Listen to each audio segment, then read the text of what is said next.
Assalamualaikum warahmatullahi wabarakatuh. Kembali lagi di channel Mantan Napi. Kali ini kita akan membahas atau bercerita tentang mantan napi yang ditahan di lapas yang over kapasitas.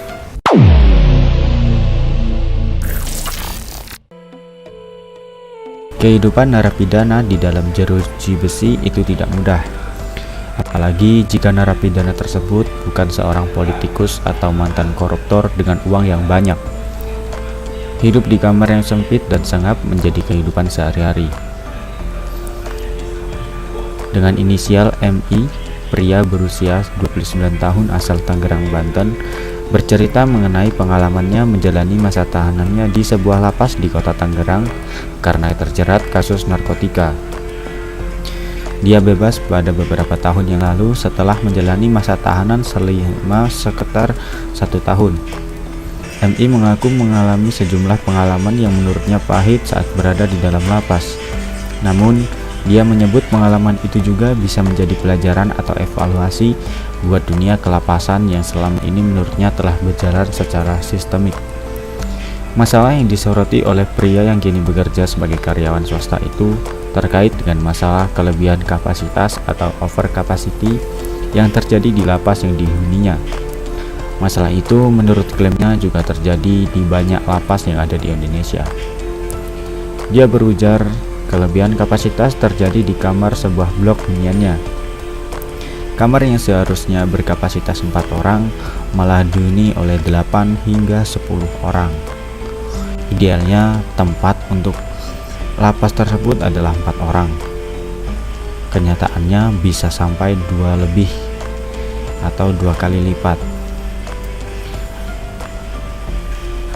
Menurut peraturannya, kondisi kamar yang dihuni berisi kasur dengan sekat-sekat antar tahanan, juga sejumlah peralatan atau perlengkapan yang digunakan oleh tahanan.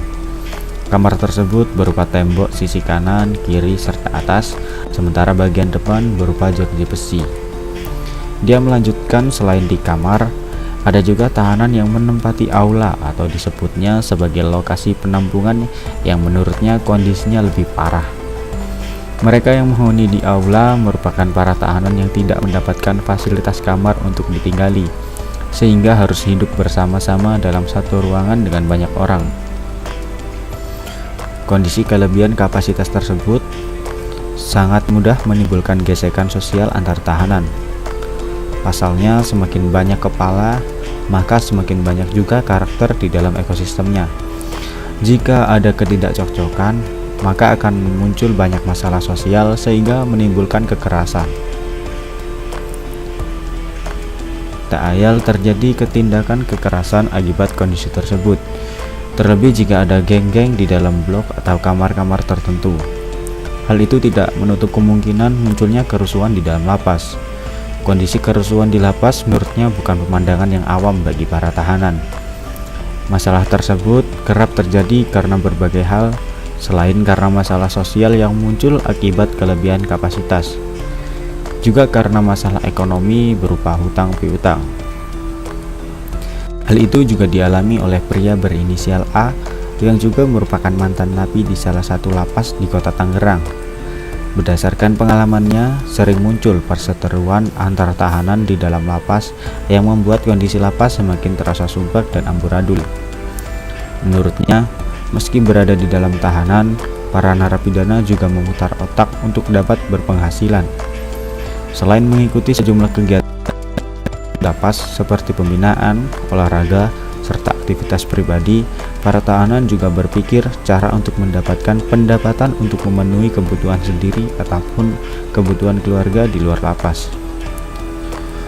Inisial A mengaku salah satu upaya yang dilakukan untuk mendapatkan pendapatan adalah dengan menjalankan sejumlah bisnis yang dalam melakukannya melanggar aturan kerapasan. Salah satunya dengan memanfaatkan telepon genggam di dalam lapas. Dia berujar banyak transaksi yang terdapat di lapas melalui penggunaan ponsel.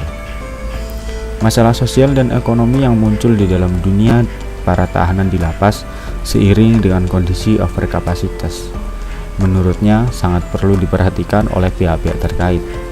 Pasalnya, masalah itu sudah menjadi sistematik di dunia lapas. Saat ini, dia mengaku mengambil banyak pelajaran dari pengalaman hidup di lapas. Namun, ia menyebut masalah itu seharusnya jadi konsentrasi bagi pihak yang bertanggung jawab menangani masalah lembaga. Sekian cerita dari mantan napi yang kapasitasnya melebihi kapasitas wajar atau kapasitas normal. Sekian dari saya. Wassalamualaikum warahmatullahi wabarakatuh.